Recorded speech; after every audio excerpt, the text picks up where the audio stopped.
Welcome back नाज़रीन, हम वापस आ चुके हैं और हम गुफ्तगू का सिलसिला वहीं से जोड़ते हैं। हम बात कर रहे थे मुशावरत सुखन के हवाले से।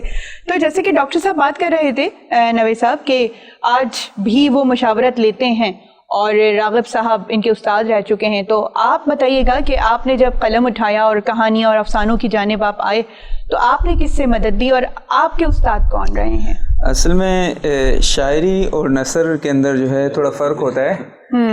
शायरी के लिए ज़रूरी होता है कि एक उस्ताद हो, ठीक है, और उस्ताद का एक रिवायत है कि एक उस्ताद ज़रूरी है, लेकिन नसर के लिए ज़रूरी नहीं है, क्योंकि मेरा ज़्यादा लिखना फ़िक्शन और तनकीद निगारी रही है, तो बाज़ाब्ता तौर पर तो कोई उस्ताद नहीं है।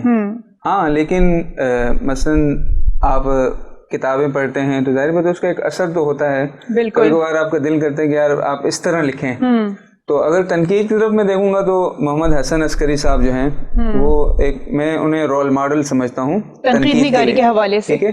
यानी उनको पढ़कर हमने बहुत कुछ सीखा और अब तक सीख रहे हैं कि तनकीद किस तरह की जाती है, अपना मुकदमा किस तरह पेश किया जाता है, दलाइल किस तरह लाए जाते हैं और किस तरह क्लैरिटी के साथ तनकीद की जाती है। तो इसका मतलब ये कि नबी साहब के किसी दूसरे के मजमून के हवाले से तनकीद निगारी आपकी अपनी तहरीर में भी बहुत काम आती है। ऐसा ही है कि अगर जैसे आपने अभी कहा कि किसी तनकीद निगार ने किसी के तहरीर के बारे में कोई तनकीद की, अब आप भी एक लिखारी हैं, क्या आपको वहां से भी बहुत मदद मिलती है अपनी तहरीर को संवारने में? नहीं, असल में ये कि मदद तो मिलती है। ज़ाहिरी बात है, जब आप दूसरों की तहरीर का तज़किया करते हैं तो जब आप खुद लिखने बैठते हैं तो उससे मदद मिलती है, लेकिन ज़्यादा मदद ना मिले तो बेहतर है। अच्छा। क्योंकि ये एक कहा जाता है जैसे अदीबों के अंदर कि जो लोग अगर पढ़ाने में लगे हो ना अदब, तो वो थोड़ा तख्लीक से दूर हो जाते हैं। सही। क्योंकि अदीब का माइंड एक तख्लीक तनकीद निगार से अलग होता है, ठीक है, वो तज़किया नहीं करता। अगर हम अपनी तहरीर को लिखते, मसलन अगर मैं अदब लिखते वक्त, फिक्शन लिखते वक्त अगर उसका तज़किया करने बैठ जाऊंगा तो फिर फिक्शन कहीं पीछे चले जाएगा। बिल्कुल, ठीक है। तो ज़्यादा बेहतर ये होता है कि मसलन कभी कभार आप लिखें तनकीद, कोई इशू नहीं है, लेकिन अगर एक बंदा मुकम्मल तनकीद निगार है तो फिर उसके लिए तख्लीक थोड़ी मुश्किल हो जाती है। सही। मतलब जैसे हसन अस्करी की मैं मिसाल दूंगा कि वो एक बहुत बड़े तख्लीककार बहुत बड़ा नाम है, लेकिन चूंकि वो तनकीद में ज्यादा आ गया, उन्होंने कुछ अफसाने लिखे और वो अफसाने भी बड़े क्लास के हैं, मतलब उनमें कुछ अफसाने बड़े क्लास के हैं, अब तक माने जाते हैं बड़े, लेकिन चूंकि वो तनकीद की तरफ ज्यादा थे तो फिर वो खुद कहते थे कि मैं जो है ज्यादा, उनकी पहचान भी वही बन गई, तो आप फिर उस तरफ नहीं जा सकते। तो ये होता है। बाकी ये कि फिक्शन के हवाले से भी, जिस तरह तनकीद में तो हसन अस्करी साहब एक मॉडल हैं, फिक्शन के हवाले से भी कोई हमारे उस्ताद नहीं होते, लेकिन हमारा एक तरीका ये होता है कि जैसे आप जब नावल लिख लेते हैं या कोई अफसाना लिख लेते हैं तो फिर मैं अपने करीबी जो अच्छे अदीब दोस्त हैं, जैसे सैयद काशिफ रज़ा हैं, रफ़ाकत हयात हो गए हमारे, इकबाल खुर्शीद, या असद मोहम्मद खान साहब हो गए, लाहौर में मोहम्मद सलीम रहमान साहब, ये बड़े लोग हैं। तो हम ये आसिफ फरूकी साहब का इंतकाल हो गया, बिल्कुल बिल्कुल, हाँ, इनको हम भिजवाते थे, या अजमल कमाल साहब जो है हमारे आज के, तो हम कोई अफसाना लिखते हैं या कोई नावल लिखते हैं तो हम ये बड़े हमारे अदीब हैं, हम उनको भिजवाते हैं कि भाई आप इसे चेक करें। सही। तो वो अपने हिसाब से जो उनको बेहतर लगता है वो हमें मशवरा भी दे देते हैं और ये सिलसिला बेहतर भी होता है आपकी इस्लाह के लिए, तो वो हमें बता देते हैं कि भाई आप इस्लाह में खुद ही करनी होती है, लेकिन वो हमें मशवरा दे देते हैं कि भाई यहाँ पर ये अगर इस तरीके से कर दें तो ज्यादा बेहतर है, आपको समझ आता है। तो हमारा फिक्शन निगारी में, अफसाना निगारी में इस तरह होता है, लेकिन बाकायदा कोई इस तरह नहीं होता शागिर्द और शागिर्दी वाला नहीं होता। डॉक्टर साहब, आप हमारे प्रोग्राम में आज आए हैं और आप शायर भी हैं, तो ऐसे कैसे हो सकता है कि हम आपसे कोई गज़ल या नज़म ना सुने? तो बस प्रोग्राम भी अब हमारा थोड़े ही टाइम में ख़त्म होने वाला है, तो आप कोई बहुत ही उम्दा सी अपनी कोई गज़ल जो कि आपको खुद भी बेहद पसंद है तो हमारी समातों की नज़र कीजिए। जो अशार होते हैं ना वो तो हमारी औलाद होते हैं। बिल्कुल। अब किसी माँ से या किसी बाप से पूछो तो वो तो उसके लिए तो बड़ा मसला होता है कि वो मतलब ये कैसे से मतलब तज्जिया करेंगे कौन सी अच्छी है, सबसे अच्छी है। तो ये तो आप रहने दें, मैं गज़ल आपसे अर्ज कर देता हूँ। इरशाद। और शेख साहब ने जो भी गुफ्तगू की, तो शायरी में तो इस्लाह लेना या किसी को सुनाना ज़रूरी है, ठीक है, इसलिए कि ये बहुत मुश्किल मामला है। इसमें जो मामलात हैं जैसे बाल से भी बारीक, ठीक है, इसमें जो इल्म उरूज होता है उस पर जो मतलब चीज़ آتی ہے ناپ کے تول کے، تو اس لیے وہ تو شاعری تو اس کے بغیر ہوتی ہی نہیں، ٹھیک ہے.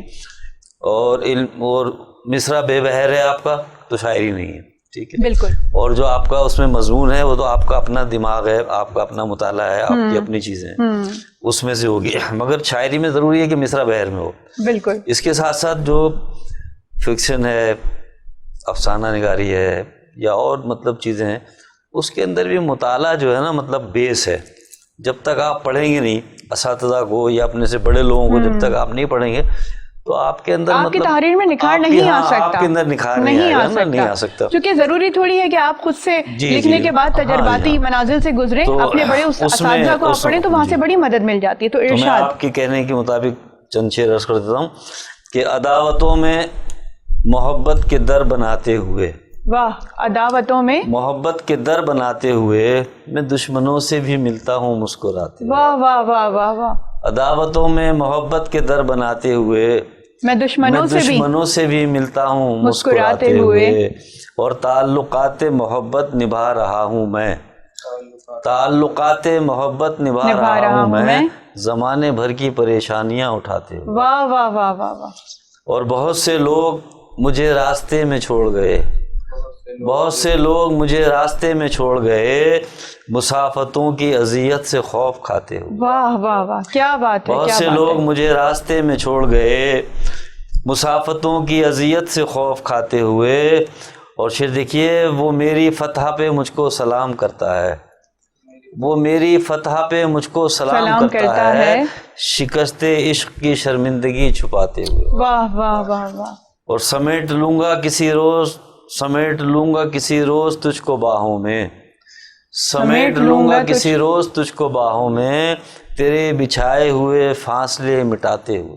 واہ واہ واہ واہ واہ واہ. اور پھر دیکھیے کہ تیرے مزاج سے واقف ہوں اس لیے اب تک میں ڈر رہا ہوں تجھے آئینہ دکھاتے ہوئے. واہ واہ واہ واہ، کیا بات ہے. تیرے مزاج سے واقف ہوں اس لیے اب تک میں ڈر رہا ہوں تجھے آئینہ دکھاتے ہوئے. اور یہ شعر عرض کر رہا ہوں جس کے لیے پوری میں نے غزل مطلب کہی ہے کہ نہ جانے کتنے ہنر آزمانے پڑتے ہیں، نہ جانے کتنے ہنر آزمانے پڑتے ہیں، ہوا کے مد مقابل دیا جلاتے ہوئے. واہ واہ واہ واہ. نہ جانے کتنے ہنر آزمانے پڑتے ہیں، ہوا کے مد مقابل دیا جلاتے ہوئے. اور زمین پہ چلنا سکھایا تھا میری ماں نے مجھے، زمین پہ چلنا سکھایا تھا میری ماں نے مجھے، جب اس کے سامنے چلتا تھا ڈگمگاتے ہوئے.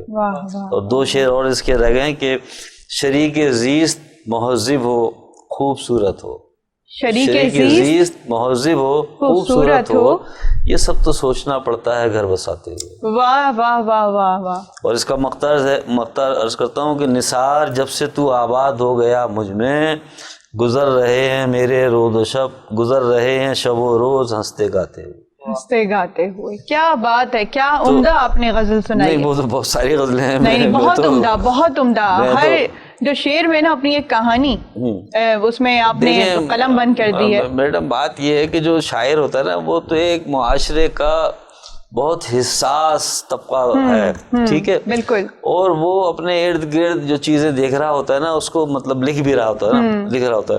اور شاعری کا جیسے میں نے عرض کیا کہ پہلے شعر میں کچھ اور بات کی، دوسرے میں کچھ اور بات کی، تیسرے میں اور بات کی، تو وہ پورے 6-7 اشعار کے اندر اپنی ساری پوری ساری زندگی دیکھیے، اپنی چیزیں بھی اور جو اس کے باہر سے بھی محسوس کر رہے ہیں. یعنی ایک شاعر آپ یہ کہہ لیں کہ خارجی اور داخلی دونوں خصوصیات، دونوں کیفیات. اور جب تک وہ دونوں کیفیات اس میں نہیں ہوتی، اب مجھے نہیں پتا کہ آپ کا ٹائم ختم ہو گیا ورنہ میں 2-4 شعر اور سنانا چاہ رہا تھا. بس ایک مقطع کوئی سنا دیجیے گا.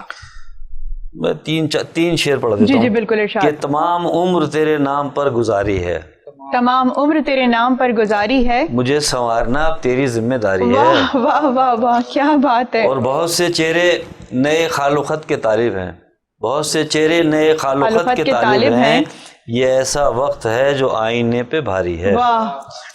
اور اس کا مقطع یہ ہے کہ شکست و فتح کا اعلان بعد میں ہوگا، نثار تجھ سے ابھی میری جنگ جاری ہے۔ واہ واہ واہ، کیا بات ہے، کیا بات ہے۔ بس پروگرام کا وقت ہمارا ختم ہو گیا ہے، تو میں تہہ دل سے مشکور ہوں شیخ نوید صاحب آپ کی اور ڈاکٹر نثار احمد صاحب۔ آپ کا بھی بہت شکریہ کہ آپ نے ہمیں بلایا، گفتگو کی، اور بہت معلوماتی گفتگو تھی۔